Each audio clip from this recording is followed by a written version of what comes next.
Obunachilar bugungi ishlarimizdan ko'pchilik savol beradi. Klientlarimiz tomonidan qanaqa freon zapravka qilasizlar, ishlash qanday bo'ladi deydi. Bu videomiz sizlar uchun tushuntirib o'tamiz. Freonimiz amerikanskiy hisoblanadi. Mana ko'rishlaringiz mumkin. Lasetti mashinasiga zapravka qilganmiz. Hozir endi salon ichini ko'rsatib o'tamiz.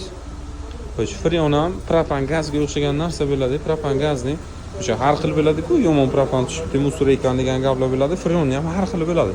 Mana salonimizni ichi ko'rishlaringiz mumkin 0.9 minus. Minus 1 gradus degan. Mana. Bo'ldi. Xo'sh, in out. Mana bu in ichkarisi, out tashqarisi. Mana ichkariga datchik qo'yilgan. Ko'rishlaringiz mumkin. Konditsioner yoniq birga turibdi.